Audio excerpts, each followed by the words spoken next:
Hi hello welcome back. നമ്മളെ പുതിയൊരു വീഡിയോയിലേക്ക് എല്ലാവർക്കും സ്വാഗതം. ഇന്ന് നമ്മൾ 2024 നമ്മുടെ ആദ്യത്തെ വീഡിയോ ആണ്.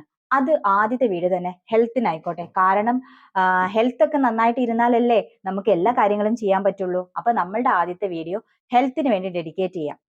മറ്റൊന്നുമല്ല, ഒരു ഹെൽത്തി ജ്യൂസ് കൊളാജിൻ ബൂസ്റ്റ് ചെയ്യാനും വിറ്റമിൻസും മിനറൽസും എല്ലാം, അതായത് ഗ്ലോയിങ് സ്കിന്ന്, നമ്മള് എല്ലാത്തിനും പറ്റിയ ഒരു നല്ലൊരു ഹെൽത്ത് ഡ്രിങ്ക് ആണ് ഇന്ന് ഞാൻ കാണിച്ചു തരാൻ പോകുന്നത്.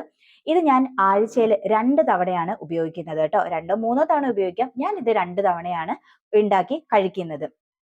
പിന്നെ നമ്മളുടെ അടുക്കളയിൽ ഇരിക്കുന്ന ഇൻഗ്രീഡിയൻസ് മാത്രമേ നമ്മൾ ഇതിൽ ഉപയോഗിക്കുന്നുള്ളൂ. എന്നും സുലഭമായിട്ട് കിട്ടുന്ന, എപ്പോഴും നമ്മൾ സുലഭമായി കിട്ടുന്ന സാധനങ്ങൾ വെച്ചിട്ട് നമ്മൾ ജ്യൂസും കാര്യങ്ങളൊക്കെ ഉണ്ടാക്കുകയാണെങ്കിൽ അത് എന്നും നടന്നു പോകും. ഇല്ലെങ്കിൽ പുറത്ത് പോയി വാങ്ങിച്ചു വരണം, കിട്ടണം, അങ്ങനത്തെയൊക്കെ സംഭവങ്ങളൊക്കെ ആണെങ്കിൽ കുറച്ച് ഡിലേ ആവും. ഇതൊക്കെയെന്ന് വെച്ചാൽ എപ്പോഴും കിച്ചണിലുള്ള സംഭവം. അപ്പൊ നമുക്ക് എപ്പോൾ വേണമെങ്കിലും ഉണ്ടാക്കി കുടിക്കാം. അപ്പം മസ്റ്റ് ആയിട്ടും നിങ്ങൾ ഇത് ട്രൈ ചെയ്യണം. ഇത് എങ്ങനെയാണ് ഉണ്ടാക്കുന്നത്? വളരെ സിമ്പിൾ ആണ്. ഞാൻ വീഡിയോ കൂടി കാണിച്ചു തരാം. അപ്പം എല്ലാവർക്കും ഒരിക്കൽ കൂടി നല്ലൊരു പുതുവത്സരം ആശംസിക്കുകയാണ്. നല്ല നല്ല കാര്യങ്ങളൊക്കെ ചെയ്യാൻ പറ്റട്ടെ. നല്ല ഹെൽത്തും മനസ്സും ഒക്കെ നല്ല ഉന്മേഷത്തോടു കൂടിയിട്ട് ഇപ്പൊ എങ്ങനെയാണോ ഉള്ളത് അതുപോലെ മുന്നോട്ട് പോട്ടെ എന്ന് ആശംസിച്ചുകൊണ്ട് നമുക്ക് വീഡിയോയിലേക്ക് കടക്കാം. പിന്നെ വീഡിയോ ഇഷ്ടപ്പെട്ടെങ്കിൽ സപ്പോർട്ട് ചെയ്യണം. അടുത്ത ദിവസം നല്ലൊരു വീഡിയോ ഒക്കെ ആയിട്ട് നമുക്ക് വീണ്ടും കാണാം. അതുവരെ love you all. Thank you.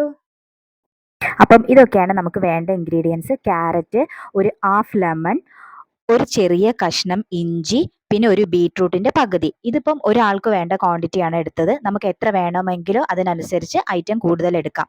അതിനുശേഷം ഒരു ബ്ലെൻഡറിൽ വെച്ചിട്ട് നന്നായിട്ട് ബ്ലെൻഡ് ചെയ്യുക. ബ്ലെൻഡ് ചെയ്തതിന് ശേഷം വേണം നമ്മൾ നാരങ്ങ നീര് ഒഴിക്കാനായിട്ട്.